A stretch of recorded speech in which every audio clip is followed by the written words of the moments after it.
Greetings one and all to another Decades video. It is hard for us to imagine a world where we don't have our home comforts that is synonymous with today's standard of living. A world where you cannot view our channel, a world where you can't do absurd things to a friend in efforts to get them to watch a Decades video. A world where you wouldn't know the daily ins and outs of the Jenner family, although that'd be probably for the best. Well, what if I told you a world without these necessities existed? Well, at least until they were invented, because we wouldn't have them today and you won't be able to watch us making this video. So without further ado, here's 5 revolutionary ideas of the Industrial Revolution. So sit back and relax for a fairly short one. The main driving force behind the Industrial Revolution was steam power. Now I do know that I have talked about this in the past, but I think it's important for me to emphasise how important it was in this video, because it was used absolutely everywhere you could imagine, from trains to factories to cars, some very early cars, although they weren't very popular. They ended up just being a waste of time in the end, but the point still stands that they were extremely important. And without Newcomb's initial idea of his steam-powered engine, it is highly likely that the developments and the advancements that took place there after the fact probably would have never happened until someone else invented steam power. But you get the idea. We'd still be swimming around in a swamp somewhere, bubbling out the mouth, attempting to crawl on land. That kind of thing, you know. Now that's sorted, and that was the first fact, by the way. Steam power was invented. So yeah, well, trains. Now, don't think of trains as you think of today, all the steam power ones, because it actually goes back a bit further than that. You see, initially they was using horse-drawn carriages, raker wagons and a horse at the other end, drawing them along, and it worked for a time. Although owners of mines and factories and that kind of thing realised that they couldn't haul as much with just a horse. Yeah, you could put another horse on, but it'd still be slow. Now here comes Richard Trevithick.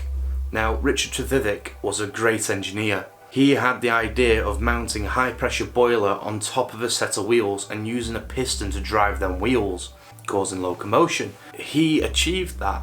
He managed to do this idea that no one had thought of to do before, and other people decided that they'd steal that original concept. So you had people like Stephenson copying the idea and developing it even further. Eventually you had a lot of different small companies building engines for these small railways, and they were all massively different in terms of gauge, size, power.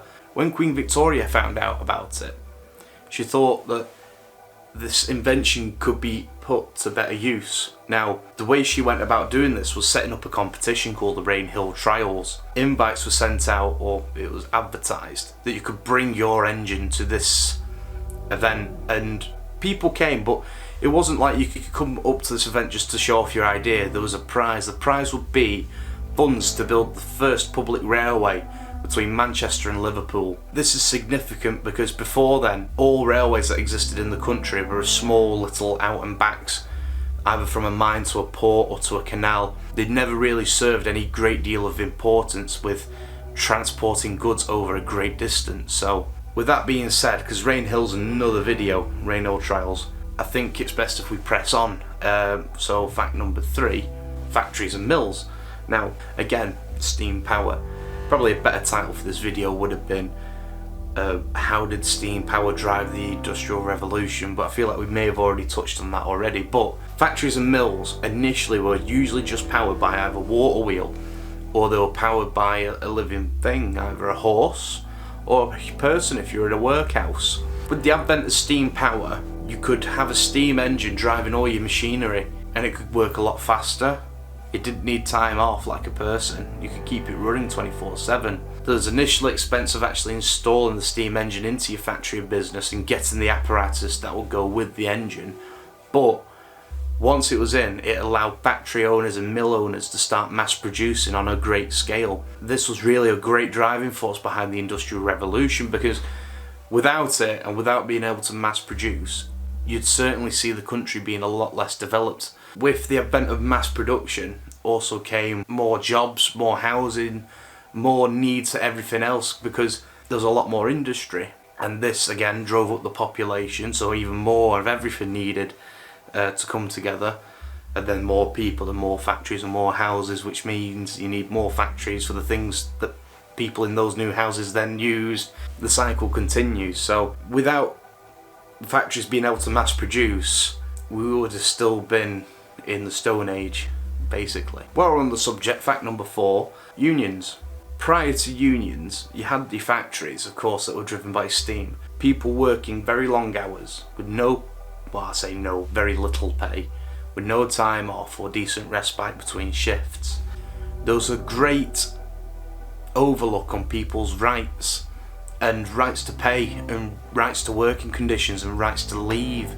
A union is a collective of people who stand for better rights and better pay, and initially these people were protesting for better paying conditions, but then eventually it got out of hand in some cases where they were asking too much of the factory owner that he just couldn't provide them, and some of the requests were a bit unreasonable.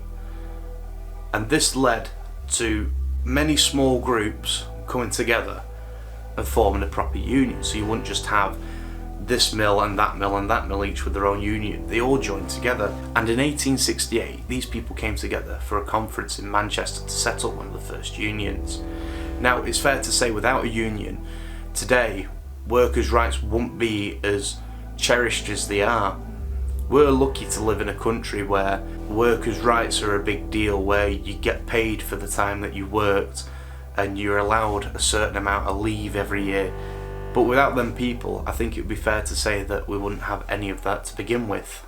Number 5, bridges. Now, you may think, what are you on about bridges, Connor? They've been around since the dawn of time, but in actual fact, the bridges that I'm on about haven't. You know, your general bridge that you probably think about is a brick arch bridge over a little river, where I'm on about these mega superstructures. A great one that comes to mind is Isambard Kingdom Brunel's Clifton Suspension Bridge. It's still around today, Clifton Suspension Bridge, and it is one of the oldest iron suspension bridges in the world. It's quite impressive if you ever get to go and see it. But this is what I'm on about with the introduction of more modern techniques in metal making. Stuff that you could make out of iron and steel eventually got bigger, so they could start building these massive structures like suspension bridges. Another famous one is the Forth Bridge, although I think that was 1914 off the top of my head. I could be wrong, but I'm going to have to search that up now, otherwise it's going to bother me. No.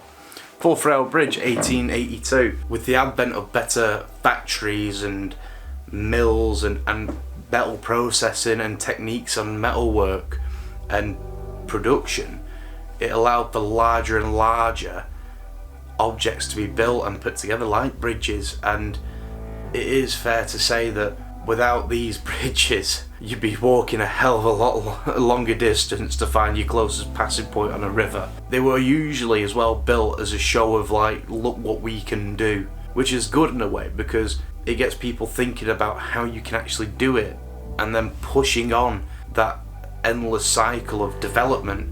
Bridges were a great way of improving a technique on how to, how do you build a bridge. But yeah, I feel like I've rambled enough for this video, so if you've liked, like it, share and subscribe.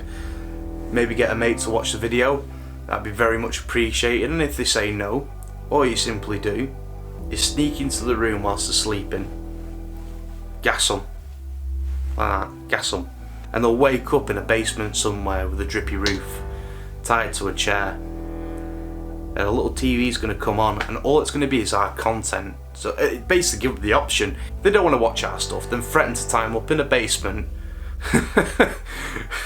and force them to watch our content. Nah, it don't make sense, that. And if they said they didn't like it, then tie them up again until they do like it and they learn. But that'll be all. Thank you very much. I'll see you in the next one.